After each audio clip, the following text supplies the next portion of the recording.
à toutes et à tous, je suis ravie de vous retrouver pour une nouvelle émission de Smart Industries. Et aujourd'hui, nous vous emmenons au Creusot, en Saône-et-Loire, une terre d'industrie emblématique qui accueille les Journées nationales de France urbaine, un événement dédié aux élus et aux acteurs territoriaux pour réfléchir ensemble à l'avenir et au développement de nos territoires. Dans cette édition de Smart Industries, nous mettons un coup de projecteur sur le secteur de l'énergie. Comment cette industrie peut-elle devenir un moteur de développement territorial? Quels sont les enjeux en termes de transition écologique, de création d'emplois, d'acceptabilité sociale? Autant de questions auxquelles nous allons répondre avec nos invités. Tout de suite, c'est Smart Industries. Comment l'industrie de l'énergie peut-elle forger un territoire, avec l'exemple plus spécifique de la communauté urbaine du Creusot-Monceau en Saône-et-Loire? Et pour ces échanges, je suis ravie d'être entourée de Bernard Fontana. Bonjour. Bonjour. Merci beaucoup d'être avec nous. Vous êtes président directeur général d'EDF. Et David Marty, bonjour, merci d'être avec nous. Bonjour, merci à Vous vous. êtes maire de la ville du Creusot et président de la communauté urbaine du Creusot-Monceau. Et je me tourne vers vous, tout spécifiquement en première partie de cette émission. Au cours des dernières années, on a vu dans les différentes études que l'emploi industriel progressait. Est-ce que c'est quelque chose que vous remarquez également au sein de la communauté urbaine? Est-ce que c'est en progression depuis ces 5 dernières années? Oui, oui, absolument. Alors, on était déjà sur des taux d'emploi ici industriels bien au-dessus de la moyenne nationale, hein, puisqu'ici, on avoisine, alors si on raisonne sur le territoire communautaire, 32-33% d'emplois industriels, et sur le bassin ici, Creusot, on est plutôt autour de 40, alors que la moyenne nationale est plutôt 11-12%. Donc, vous voyez qu'on est bien au-dessus, mais on a un regain d'emplois industriels et surtout de personnes qui, jusqu'à présent, n'étaient pas dans l'industrie, mais qui se tournent vers l'industrie, d'où la nécessité de mettre des plans de formation de manière à permettre à ces personnes qui travaillent déjà, mais qui souhaitent se tourner vers l'industrie. Pourquoi?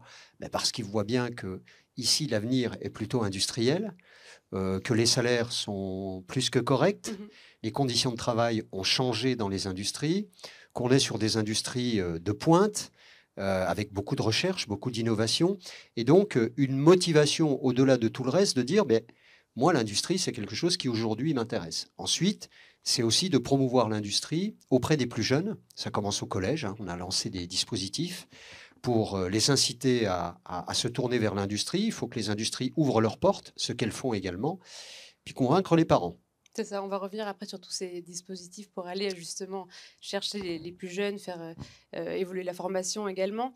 C'est vrai que le Creusot, c'est une terre d'industrie, comme vous le disiez. Ce regain s'est opéré à quel moment? Comment s'est fait ce shift? Parce que c'est vrai qu'avant, on avait cette image d'Épinal de l'industrie et aujourd'hui, on parle vraiment d'autre chose. Il y a beaucoup plus de sujets qui sont liés à l'industrie qui peuvent attirer d'autres personnes. C'est lié à l'attractivité même des industries elles-mêmes déjà, qui ont tout fait pour être attractives. Il faut leur rendre hommage. D'abord en rendant visible ce qu'elles faisaient. Parce que souvent, l'industrie se renfermait un peu sur elle-même. C'est-à-dire, on travaille bien, on sait travailler, mais bon, on ne le montre pas trop. Non, il faut le montrer. Il faut montrer dans quelles conditions on travaille aujourd'hui dans nos industries. Quelles sont les conditions de travail? Comment sont les ateliers? Comment les personnes sont formées? Et tout ça, forcément, quand on le met à l'extérieur, on démontre ce qu'on sait faire, dans quelles conditions on sait le faire, ça crée forcément de l'attractivité. Puis ensuite, eh bien, nous, collectivités, c'est toute la promotion qu'on fait également pour l'industrie. Donc oui, nous avons de plus en plus de personnes qui aujourd'hui, elles n'étaient pas forcément intéressées. C'est vrai que c'est récent pour répondre à votre question. C'est quoi, il y a, allez, je dirais 5-6 ans, où on sent vraiment cette impulsion. C'est pas plus vieux que ça, 5-6 ans, où là, on sent qu'il y a une impulsion qui est forte dans un travail conjoint entre les industries et les collectivités, comme la communauté urbaine qui porte le développement économique, de manière à pouvoir faire cette promotion, accompagner le développement des industries et puis mettre en valeur ce que font les industries. Bernard Fontana, David Marty parlait justement de cette attractivité. Bien sûr, c'est lié à cette manière dont les entreprises peuvent être impliquées dans la transition écologique. Comment est-ce que EDF travaillent quotidiennement pour cette transition? Eh bien, déjà, les équipes d'EDF travaillent pour mettre à disposition des Français une électricité qui soit abondante, fiable, décarbonée et souveraine. Et pour cela, elles travaillent à bien augmenter les productions. Déjà, du parc nucléaire, on publie chaque année des chiffres en hausse, augmenter la durée de vie de ce parc, augmenter la puissance, et puis bien sûr, préparer la génération de réacteurs nucléaires d'après, avec 6 et on l'espère 8 de plus, EPR2, qui alimenteront la France. Au-delà de ça, nous relançons des investissements dans l'hydraulique. La France, nous, avec EDF, dispose de 20 gigawatts installés et nous souhaitons les moderniser et encore augmenter cette puissance. Et puis, nous menons à bien des projets dans l'éolien en mer en particulier qui ont été attribués à EDF. Au-delà de ça, bien, il nous faut accompagner les Français, les entreprises, les collectivités dans l'électrification. La consommation d'énergie en France est encore à plus de 60% fossile. C'est une facture d'importation d'énergie fossile de 63 milliards d'euros l'an dernier. Donc il y a un vrai enjeu d'électrification. Alors il faut que notre énergie soit compétitive. Et il y a des programmes avec nos clients, avec les entreprises pour orienter vers l'électrification de la mobilité, l'électrification du chauffage, par exemple dans le logement, et l'électrification des procédés industriels actuels et attirer des projets nouveaux comme les data centers. Donc c'est tout ce volet qui est en place. Comment est-ce que vous pouvez faire pour que tous ces projets-là soient vraiment un levier d'attractivité pour un territoire? Eh bien, ces projets, pour réussir, il faut avoir des projets et un maillage avec un territoire qui va permettre de nous accueillir, qui nous permet d'avoir des terrains et que nous écoutions aussi les retours du territoire et que nous nous engagions dans les investissements et les recrutements. Et pour moi, ce qui se passe ici au Creusot est un exemple de ce qu'on peut faire en France. On va revenir sur justement ces projets liés EDF et le Creusot, mais pour être plus précis, quand on parle d'attractivité, de quoi parle-t-on exactement? On parle donc de se tourner vers les jeunes, attirer des investissements. Comment est-ce qu'on mesure cette attractivité? Oui, elle est de différentes natures. Alors déjà, nous mettons à disposition une énergie décarbonée, abondante, fiable et compétitive et souveraine. Et ça, c'est très attractif pour les investissements. Hein, notre électricité, par exemple, est 50% moins chère que celle qu'on va trouver en Allemagne. Et donc, les entreprises qui ont des projets savent qu'elles vont pouvoir bénéficier de ces moyens-là.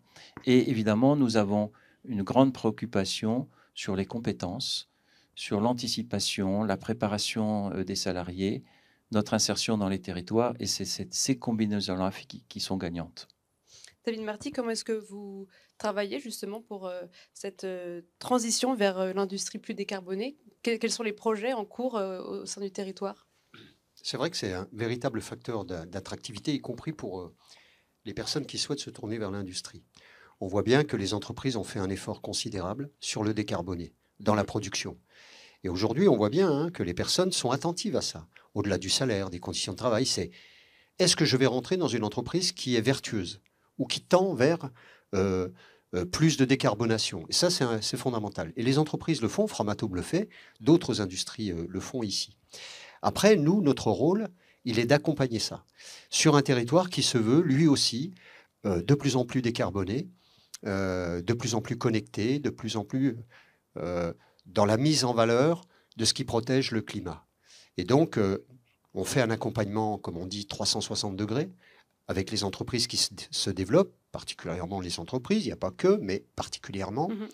Accompagnement 360, c'est-à-dire, Bernard Fontana l'a déjà expliqué, comment on trouve du foncier, comment on lève les freins administratifs avec les entreprises. On a des réseaux pour ça. On est en contact direct avec les services de l'État. On est en contact direct avec les services au niveau européen. On est en contact avec le ministère des Affaires étrangères, parce qu'on recrute aussi de la main-d'œuvre qui vient de l'étranger. Des ingénieurs, des chercheurs. Et donc, les entreprises ont besoin de nous en disant, bah là, j'ai quelqu'un qui doit arriver, mais ça coince, il n'a pas son permis de séjour, etc. Et nous, on en a besoin dans 15 jours. Donc, comment on fait? c'est notre rôle d'accompagner. Comment on accompagne les personnes qui viennent travailler ici? Logement, école, tout. Et ça, c'est notre rôle également. Les politiques RSE. Comment nous accompagnons les entreprises dans leur politique RSE? Eh bien, nous sommes, nous aussi, formés pour les accompagner au niveau des politiques RSE, parce que pour nous, il est fondamental qu'un territoire qui se développe aujourd'hui, comme c'est le cas ici, à la communauté urbaine Creusot-Monceau, on ne peut pas dire on fait le développement, mais on ne tient pas compte de l'environnement, du maillage, de l'environnement et de ce qu'on va laisser pour les générations futures. Mais tout ça se concilie très bien parce que les chefs d'entreprise, les patrons d'industrie en sont parfaitement conscients. Est-ce que vous auriez un exemple d'une entreprise, une industrie qui illustrerait cette transition industrielle du territoire? Ah, mais vous savez, j'en ai plusieurs même. Ou un particulièrement révélateur de cette synergie qui fonctionne bien? Bah oui, bien sûr. Par exemple, on a des entreprises aujourd'hui qui produisent et qui utilisent des fours. Je pense à Industil, que Bernard Fontana connaît très bien. Industil se retourne de plus en plus vers les fours électriques, ont investi des millions d'euros pour décarboner leur production. Je pense à une autre entreprise comme Turbine Casting également, qui de plus en plus se tourne vers le décarboné. Ils font des investissements ou un plan d'investissement. Je pourrais citer Alstom également dans les process de production qui aujourd'hui sont des process extrêmement vertueux avec, je pourrais citer Michelin. Michelin, par exemple, ont mis en place tout un process pour chaudière biomasse, récupération des eaux de pluie, circuit fermé pour l'utilisation de l'eau, et ça, quasiment toutes les entreprises aujourd'hui ont un circuit fermé pour le refroidissement des pièces. Donc, il y a tout un tas d'exemples que je pourrais donner. Je vous en ai cité quelques-uns. Mais je pourrais parler des mobilités. De plus en plus, les entreprises investissent dans la mobilité douce. Et ça, c'est un travail que nous faisons ensemble et que nous allons poursuivre. Comment les salariés se déplacent d'un point à un autre, de leur lieu de vie à leur lieu de travail, par des mobilités douces et plus en voiture. Voyez? Et tout ça, c'est un travail qu'on fait ensemble. Bernard Fontana, quels sont justement vos engagements sur le territoire de la communauté urbaine Creusot-Monceau? Bien, nous investissons dans le renforcement du tissu industriel et le territoire est porté par la dynamique du programme EPR2.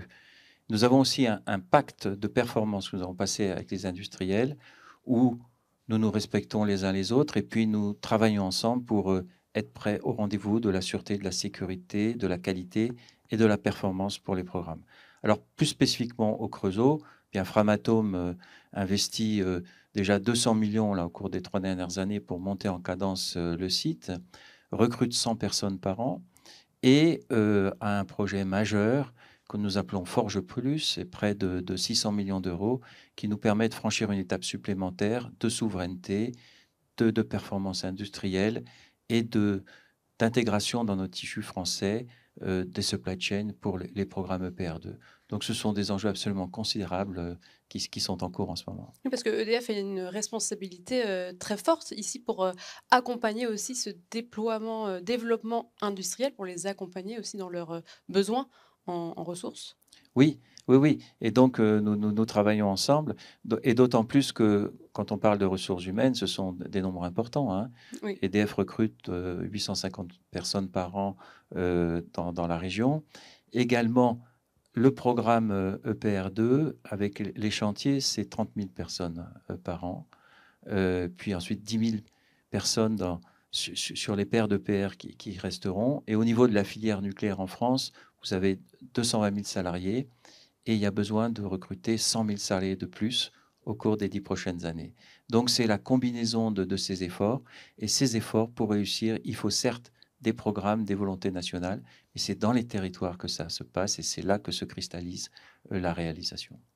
David Marty, donc on a déjà un petit peu parlé de cette formation, cette insertion professionnelle. Comment est-ce que vous faites concrètement pour accompagner ces enjeux-là, ceux qui veulent se tourner ou alors ceux qui n'ont pas encore l'idée de se tourner vers le secteur industriel? Écoutez, on a mis des dispositifs en place avec nos partenaires.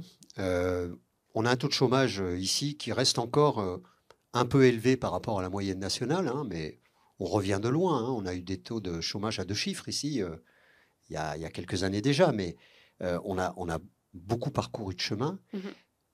On est à peu plus de 8% de taux de chômage, ça veut dire un point de plus qu'au niveau national, ça veut dire qu'il y a une réserve.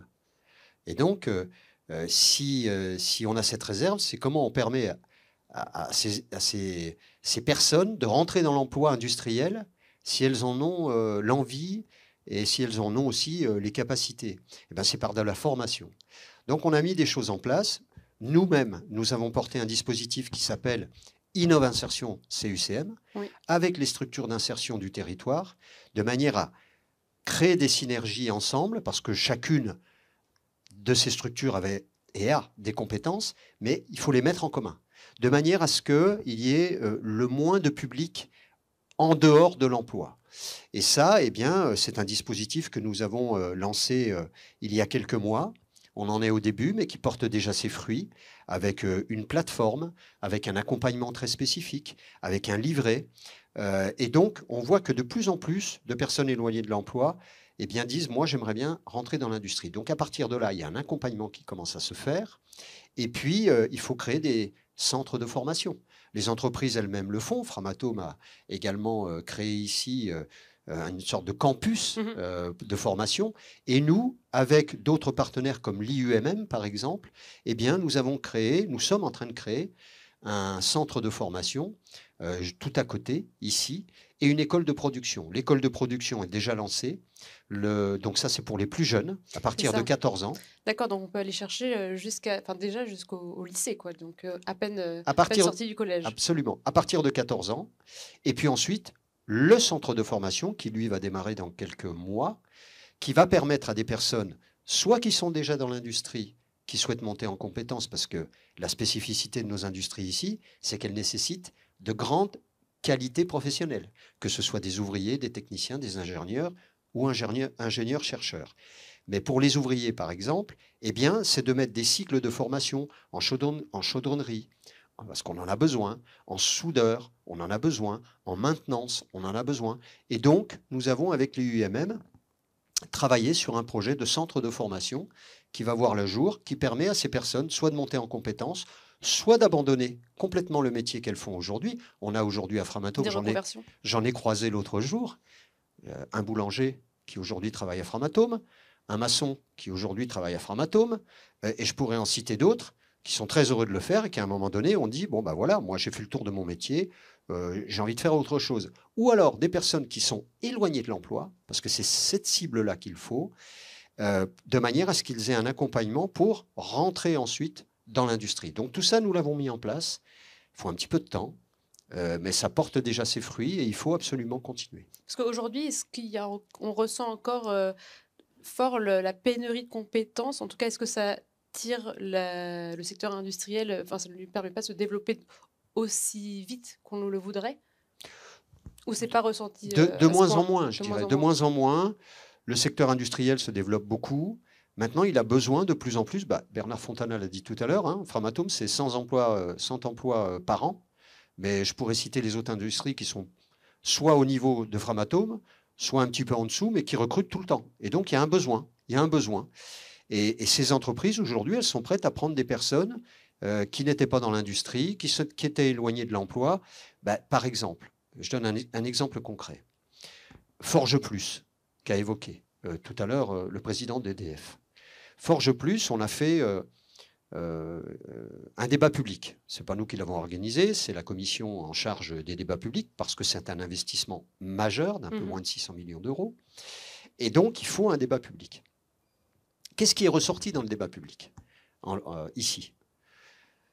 Comment vous allez faire pour que les personnes qui aujourd'hui n'ont pas de qualification, sont éloignées de l'emploi, puissent bénéficier de ces investissements que va faire Framatome? C'est une demande légitime. C'est une demande légitime. On ne peut pas dire le territoire se développe et puis il y a toute une partie, toute une frange de la population qui souhaite travailler dans l'industrie, qui ne peut pas. Et donc, ça, c'est une demande qui est légitime. Eh bien, c'est à nous de travailler avec les équipes de Framatome, là, et dans les mois qui viennent, pour pouvoir permettre à ces personnes qui sont en demande, et plusieurs l'ont exprimé lors du débat public, nous voulons, nous aussi, travailler. Nous n'avons pas de qualification. Comment il faut faire?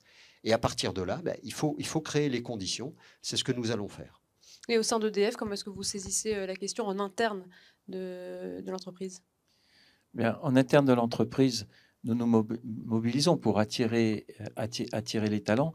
Alors, nous recevons plus de 500 000 demandes d'emploi chaque année. Donc, on sent que l'acceptabilité du nucléaire a évolué dans le bon sens. Et maintenant, si on prend des baromètres comme celui de la SNR, on voit que près de 75% des Français sont maintenant favorables au nucléaire. Et on a près d'un sur deux qui est même favorable à la construction de nouvelles centrales nucléaires contre 25% qui sont contre. Alors, ce qu'il y a derrière, eh bien, c'est le fait que nous avons une énergie décarbonée et nous participons à la décarbonation de l'énergie. Nous sommes souverains. Cette notion de souveraineté prend de plus en plus d'importance et nous sommes ancrés dans des territoires d'industrie. Et puis, bien sûr, nous devons être attentifs à ces territoires. Et M. Marty évoquait la Commission nationale du débat public. Nos équipes ont participé aux échanges sur notre projet Forge Plus et ont écouté. Et effectivement, nous allons remettre un rapport qui intègre les remarques que nous avons. Et au-delà de ça, ça a été évoqué aussi, nos sites, nous les ouvrons régulièrement, nous les montrons. Alors au début, on ne les montrait qu'aux adultes. J'ai proposé qu'on baisse un peu, qu'on puisse Qu'on faire baisse un peu rentrer l'âge. l'âge. On est descendu à 7 ans. Et la dernière fois, j'ai vu même des familles qui venaient avec le berceau. Je me dis, là, c'est absolument formidable. Donc, c'est cette ouverture et cet échange avec les populations qui est absolument capital. Vous avez parlé justement de souveraineté. Comment est-ce qu'on fait pour garantir cette énergie, vous avez dit abondante, décarbonée, accessible sur vraiment un long terme?